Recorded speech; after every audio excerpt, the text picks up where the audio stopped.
Кто живет на севере Республики Конго? Правда ли, что там можно встретить животных, очень похожих на вымерших динозавров? Я предлагаю окунуться в таинственный мир Конго и попробовать найти ответы. В этом ролике вы узнаете о находках, которые вас потрясут.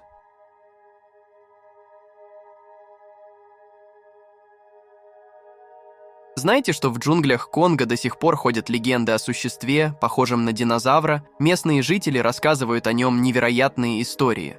Мокеле Мбембе, что с языка лингала переводится «тот, кто останавливает течение рек». Это существо, якобы обитающее в озере Теле. По описаниям, оно имеет длинную шею и хвост, напоминающий хвост аллигатора. Многие верят, что это большое травоядное животное, которое прячется в глубинах озера. Одно из местных племен говорит, что когда-то в 60-х годах прошлого века они убили и съели такого динозавра. Некоторые говорят, что Мокеле Мбембе имеет серо-коричневый цвет, маленькую голову и длинную шею, будто бы это зауропод, динозавр, живший миллионы лет назад. Во время экспедиций были записаны рассказы очевидцев, которые утверждают, что видели Мокеле Мбембе своими глазами. В 2006 году один из местных охотников заявил, что наткнулся на гигантское существо, внушившее ему настоящий страх. Официальная наука скептично относится к существованию Мокеле Мбембе, но следователи и любители экзотических животных все еще надеются найти доказательства. Пока кроме нечетких снимков и отпечатков ничего не найдено. Давайте посмотрим, где же находится это загадочное Конго, где до сих пор могут обитать существа, похожие на динозавров.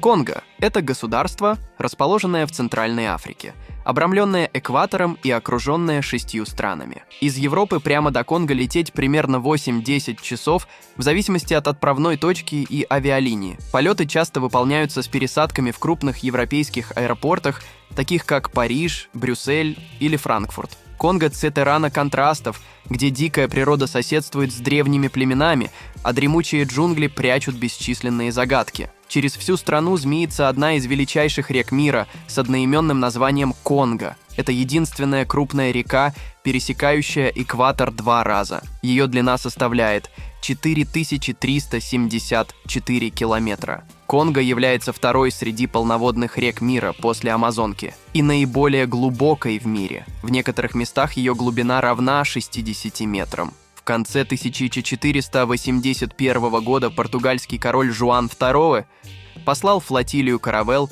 вдоль западного побережья Африки до современной Ганы, чтобы открыть там рудники для добычи золота. Хотите узнать, где была найдена самая большая гора золота?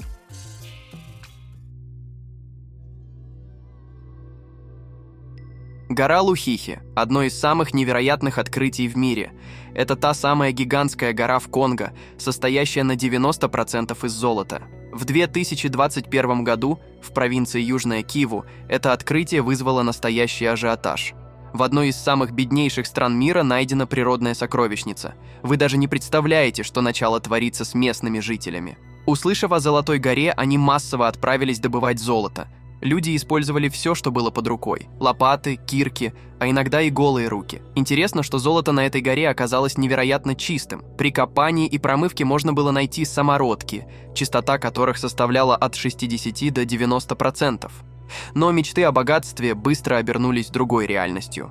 Власти ввели строгие меры, запретили добычу и начали регистрацию старателей. Много золота ушло из рук местных жителей в руки нелегальных старателей, и по сей день точные цифры, сколько было добыто, остаются неизвестными. Я рад, если вы еще не собрали чемодан, чтобы поехать в Конго за золотом, потому что дальше вас ждут факты, которые остановят вас от поездки.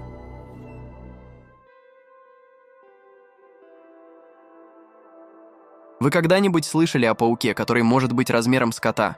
В дремучих джунглях Конго рассказывают легенды о Джиба-Фофи, гигантском пауке, размер которого может достигать 120 сантиметров. Его коричневое тело, по рассказам, обитает в лесах и пещерах, где он строит огромные сети, заманивая добычу. Первое упоминание об этом пауке относится к 1890 году. Тогда британский миссионер Артур Саймс заметил, как пауки атаковали его спутников в Уганде. Но наиболее известным стало событие 1938 года, когда семья Ллойд, путешествуя по Зимбабве, столкнулась с пауком, по их словам, размером с кота. Что известно о Джибафофе? Исследователь Уильям Гиббн в 1980 году узнал об этих пауках от племени Бака, которое утверждало, что раньше пауки встречались гораздо чаще. Теперь же их численность сократилась из-за уничтожения гнезд и лесов, где они жили. Пауки откладывают яйца, которые по размеру напоминают арахис, а детеныши, по словам очевидцев,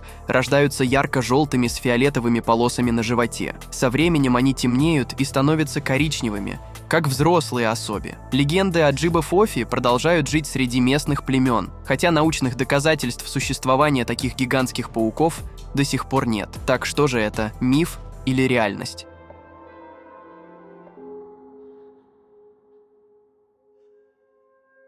В далеких джунглях Конго скрывается множество тайн, и одна из самых интригующих – гигантская змея, которую заметили в 1959 году. Бельгийский летчик Реми ван Лерт сделал историческую фотографию змеи, длина которой превышала 14 метров. Во время полета над саванной пилот и его команда заметили нечто, что напоминало огромный ствол дерева. Когда они вернулись, чтобы рассмотреть это дерево поближе, оказалось, что это змея, ползущая рядом с разрушенным термитником. Ван Лерт, взмыв на высоту около 125 метров, смог сделать только одну фотографию, так как уровень топлива не позволил задержаться долго. Местные жители говорят, что голова такой змеи может достигать ширины 80 сантиметров. Согласно описанию, змея имела красноватый окрас, немного светлее, чем окружающие термитники, а ее брюхо было белым. Ван Лерт же утверждал, что змея выглядела зеленовато-коричневой. Если бы вертолет оказался ближе, по его словам, змея могла бы поднять голову на несколько футов, и это было бы очень опасно. Мне бы не хотелось повстречаться с такой огромной змеей, а вам?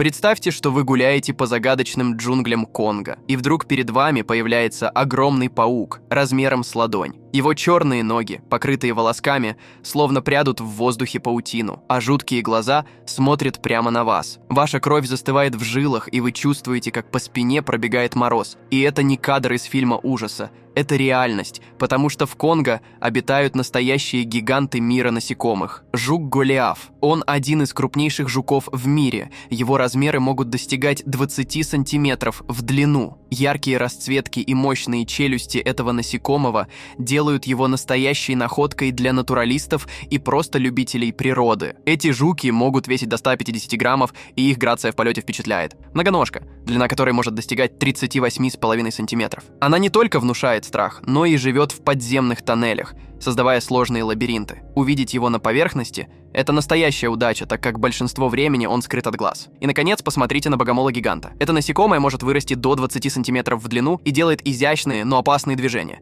Его охотничьи навыки поражают. За считанные мгновения он способен поймать добычу, идущую по земле. Ну что, как вам мир насекомых Конго? Ужасающе выглядят или милашки? Кстати, это только малая часть обитателей Конго. В конце ролика я расскажу, что надо будет сделать, чтобы увидеть остальных жителей этого удивительного уголка планеты.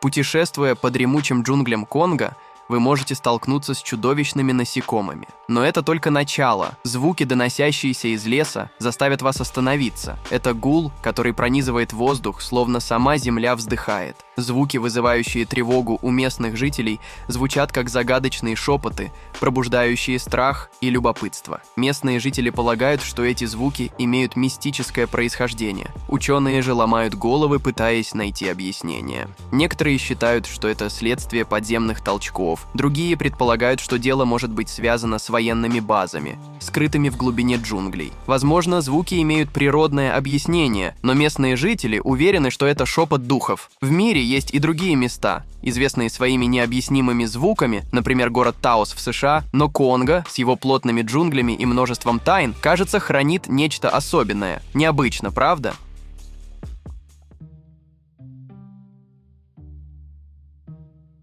Эта находка вызовет у вас ряд вопросов, но все-таки я вам о ней расскажу. В январе 2023 года в социальных сетях появилось видео, которое всколыхнуло общественность.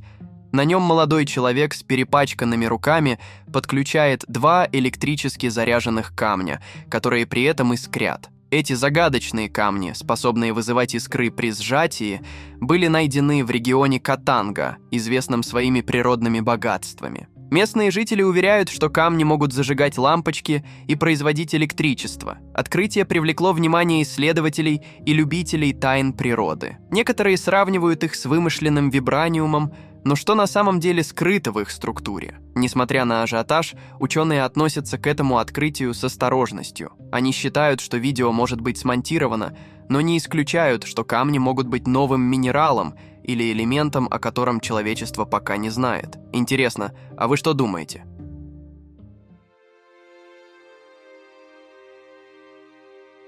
На севере Республики Конго часто находят необычные следы. Они выглядят так, словно их оставила гигантская обезьяна. Они больше, чем у горилл, и вызывают бурные обсуждения о существовании скрытого племени приматов. Следы находят в самых труднодоступных местах, и местные жители рассказывают удивительные истории о существах, чей рост достигает почти 3 метров. В 60-х годах прошлого века португальские исследователи вышли на контакт с местными племенами и начали собирать информацию. Именно тогда выяснилось, что в этих лесах обитает странное племя – обезьяноподобные гиганты, похожие на шимпанзе, но гораздо больше. У них нет огня, но они мастерски владеют копьями, каменными топорами и дубинами. Эти существа ведут охоту на животных и совершают набеги на другие племена. Но как объяснить их рост, превышающий 3 метра? В 2016 году прошло несколько экспедиций, но результаты были неопределенными. В 2013 году бельгийские и швейцарские ученые нашли крупные черепа, которые по ошибке идентифицировали как кости гориллы. На самом деле, они оказались связаны с неизвестным гибридом человека и шимпанзе.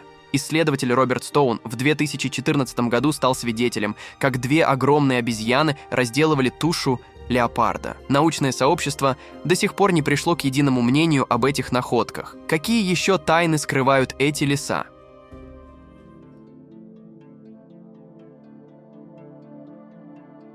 В сердце Демократической Республики Конго скрывается одно из самых загадочных природных чудес – река Руки.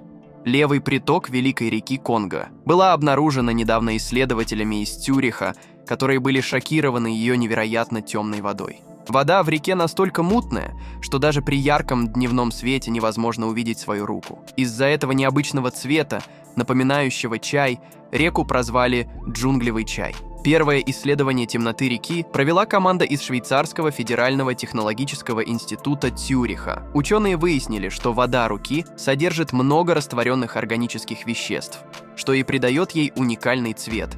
В ней в 4 раза больше органических соединений углерода, чем в реке Конго. Причиной этого служат сезонные наводнения, когда река переполняется и затапливает окружающий лес, насыщая воду органическими веществами из разлагающихся растений. Этот темный загадочный водоем – лишь часть удивительных тайн, скрывающихся в джунглях Конго. А когда речь идет о загадках, я не могу не рассказать вам о таинственном монолите, который появлялся в разных странах и теперь загадочно возник в Конго. Что же это может быть?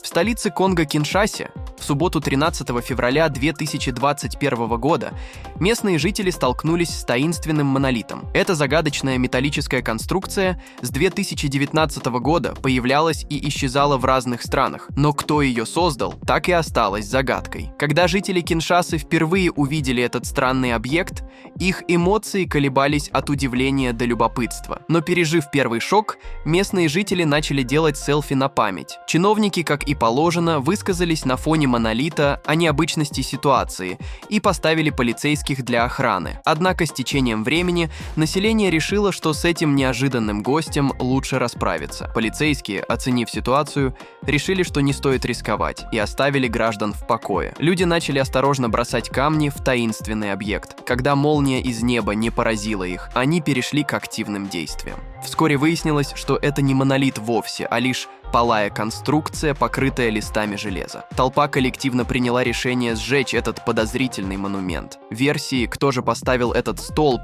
варьировались от пришельцев и сектантов до дьявола и даже местного мэра. Что бы вы сделали, если бы странное сооружение появилось у вас во дворе? Друзья, вы узнали о таинственных следах, которые могли бы принадлежать гигантским обезьянам.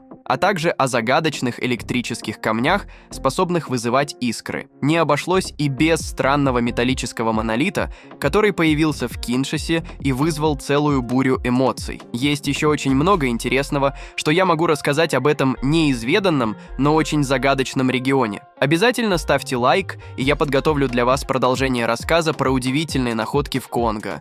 Африка полна необычных открытий, о ней можно рассказывать часами. И если вы любите узнавать новое и рассказывать об этом другим, то у нас есть отличная новость. Мы ищем талантливых людей, которые могут помочь нам создавать потрясающие видео. Если вы умеете монтировать, озвучивать ролики на разных языках или пишете креативные сценарии, мы будем рады работать с вами. Напишите нашему телеграм-боту, ссылка в описании.